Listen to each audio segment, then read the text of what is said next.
O maior problema da nossa geração está acontecendo diante dos nossos olhos e ninguém está falando sobre isso. E esse problema, talvez você pergunte, né? Qual é, Gustavo?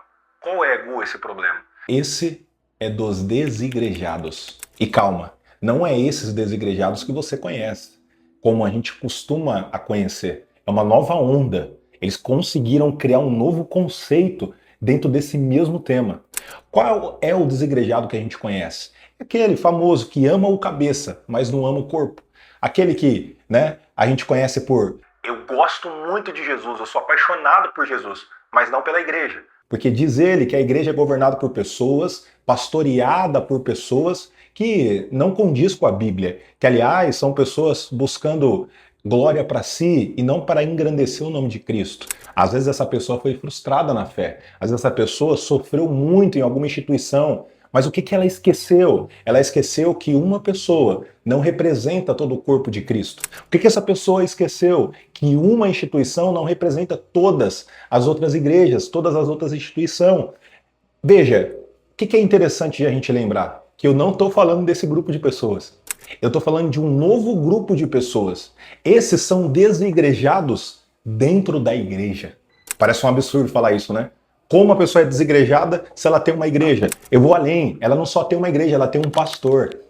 Eu vou mais além ainda, ela tem um líder. Às vezes ela até serve, mas mesmo assim, ela é uma desigrejada. Sabe por quê? Os desigrejados do século presente não são aqueles que não vão para a igreja, não são aqueles que não gostam de uma igreja. Na verdade, eles gostam da igreja.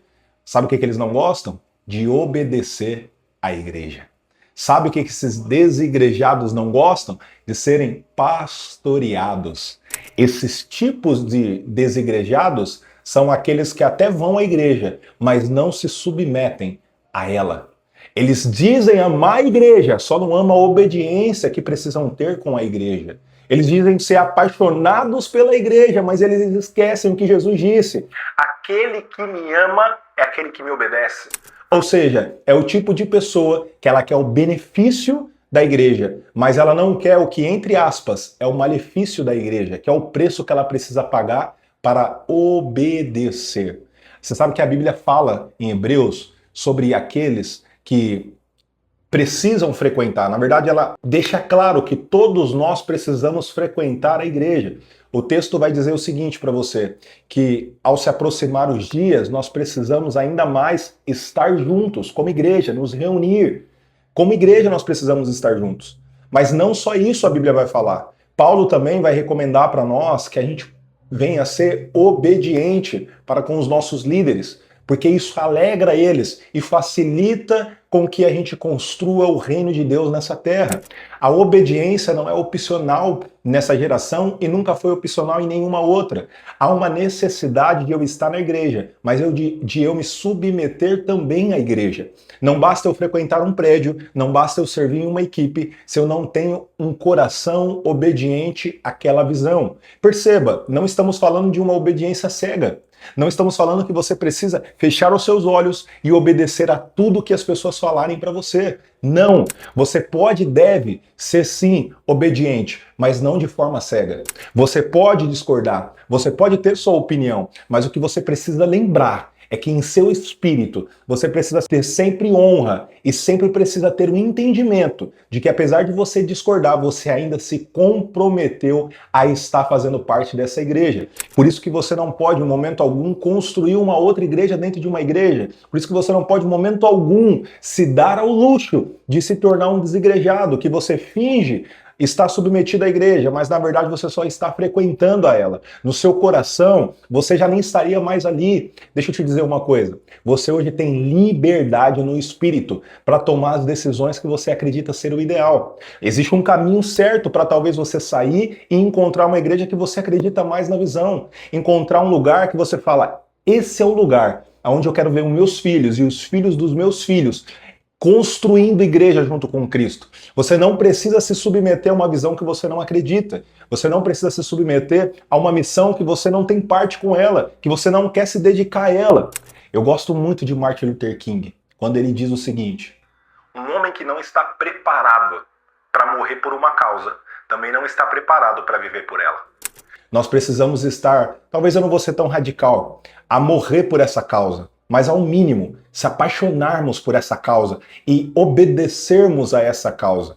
Pelo menos isso nós precisamos ter quando nós fazemos parte de uma instituição, e essa é a igreja, para que a gente não corra o risco de cometer o maior erro da nossa geração, que é ser um desigrejado dentro da igreja. Para que você não passe por isso, lixe essas 3 coisas.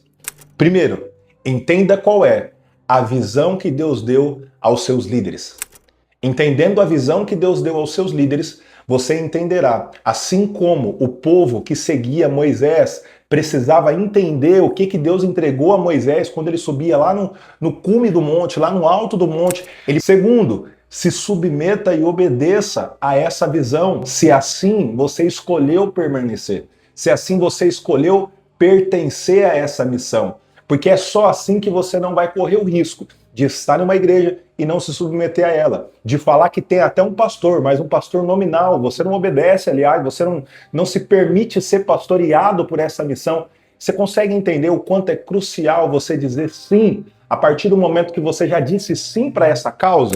E volto a dizer, você não precisa dizer sim para tudo. Você não precisa obedecer cegamente. Aliás, sabe qual que é a minha recomendação? Submissão a todo tempo. Obediência é relativo. Submissão, você sempre vai estar debaixo dessa missão. Obediência, você pode sim, muitas das vezes, olhar para uma situação, olhar para uma direção que você está recebendo e falar: eu não concordo e esses são os meus pontos. O que eu não posso, esconder isso dentro do meu coração e fingir a olho nu para as pessoas, tá tudo certo, tá tudo bem. Mas no meu interior, eu não acredito naquilo. No meu interior, não é uma verdade para mim. No meu interior, eu na verdade não queria estar ali. Mas eu estou porque custa menos para mim permanecer ali do que talvez recomeçar em outro lugar. E terceiro e último, para que você não corra o risco de ser um desigrejado, sempre esteja com o seu coração em Deus. Nunca abra mão do seu tempo com Deus, da sua paixão com Deus, da sua entrega para com Ele, sua vida de devoção, porque é Ele que sempre vai alinhar o seu coração para Ele. Sempre Ele vai estar alinhando, como diz o salmista: veja se há em mim algum caminho mau, esquadrinhe o meu coração, e se porventura tiver, alinhe o meu coração com a sua vontade. Jamais cometa o erro de ser como os desigrejados do século XXI, que apesar de ter uma igreja, apesar de ter um pastor, eles não conseguem se submeter aos mesmos. Que você possa ser como a geração de Davi, uma geração que honra a sua liderança, uma geração que, sim, é apaixonada primeiro por Deus, mas entende o coração que precisa ter para com os líderes. Não é uma liderança cega, não. É só o entendimento de que obedecer aos nossos líderes é obedecer a Deus. Não tem a ver com um homem, tem a ver com um Cristo que está nesse homem. Porque eles, na verdade, só são uma autoridade representativa. Eles não são a autoridade em si, só são um canal da parte de Deus que fala as nossas vidas. Você gostou desse primeiro conteúdo? Se você tiver curtido esse primeiro conteúdo, curta aqui de verdade. Comenta, deixa a sua opinião aqui abaixo se você gostou desse tema, se você quer ver um pouquinho mais desse tema, porque é só o começo, o primeiro vídeo que nós estamos gravando para o nosso canal aqui, e eu te garanto que tem muito mais de onde veio esse. Eu quero te incentivar também a você compartilhar, pega o link aqui, manda para todos os seus amigos, para todo jovem que você conhece, manda para sua lista de amigos, para o grupo de amigos, aquele grupo que você criou lá que não serve mais para nada, manda esse link logo lá para que a gente possa espalhar essa mensagem, porque eu tenho certeza que sairão vídeos como sementes daqui que vão alcançar muitas e muitas gerações. Que Deus te abençoe, curta, comenta aqui, te espero no próximo. Até!